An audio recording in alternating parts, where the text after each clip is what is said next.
Okay, so in this lecture we are going to discuss about if else statement, which is the second lecture of our control structure series. Okay, so here what happens, what exactly if else statement means. So if else statement handles both true and false condition at the same time. Okay, it handles both the true and false condition at the same time. What exactly this means? For example, in previous lecture we have understood the code of if. We understood the code of if like this. Okay, that means if this condition is true, here the kind of code gets executed, and if this condition gets false, the code here gets executed.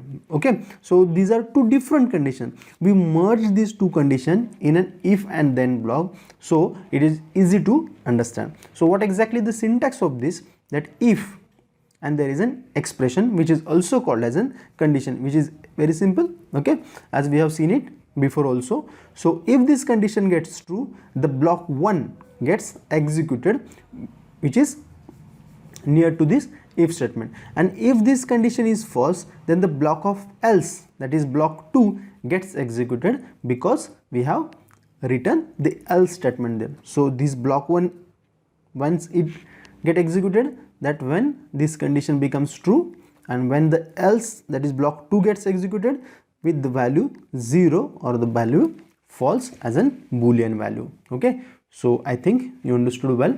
Okay, so in now we are going to see the program related with number is odd or even. Okay, so here also the number is entered by the user.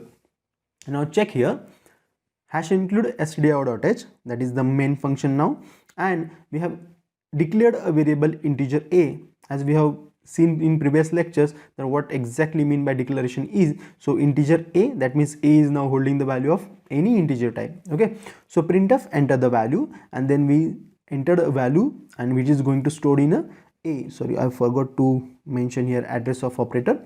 So scanf %d ampersand a here, so a gets stored the value of a.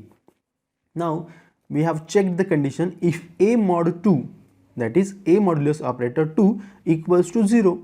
If this condition is true, where modulus operator is nothing but a remainder operator. Okay, so if the value of remainder is 0, that means the number is a even number, and if the value is any odd number or not equals to 0 number, that means that number is an odd number. It is very simple and easy to understand. For example, if I wrote or entered the value, means program gets executed like this, enter the value, then we are going to enter a value, suppose 4. Now where the a is now here is an 4 mod 2, so computer will perform a task like this, 4 2 4 2 is 4, so remainder is 0. So 0 now enters as the value of this expression. So 0 double equals to 0. Is this true? Yes, 0 double equals to 0. This condition gets satisfied. That's why the first block of if statements gets executed, and that is a printf %d is a even. So what will be the output is, that is 4 is even number. 4 becomes an even number. Now again we need to check an next number, that is an odd number. Okay, so next time we enter the value, enter value, for example 7. If I enter the value 7 here, now what happens, again this 7 comes where, here it comes here.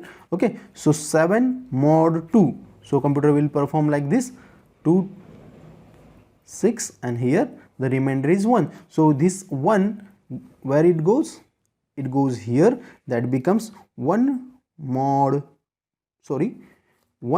double equals to 0, as we have already elaborated this statement. So becomes 1 double equals to 0. Is this condition true, that 1 is equals to 0? No, this condition is false. So false condition means we move to this block and not executing, or we are skipping this block. So we entered in the else section where %d is an odd number, that means 7 is odd, will get printed.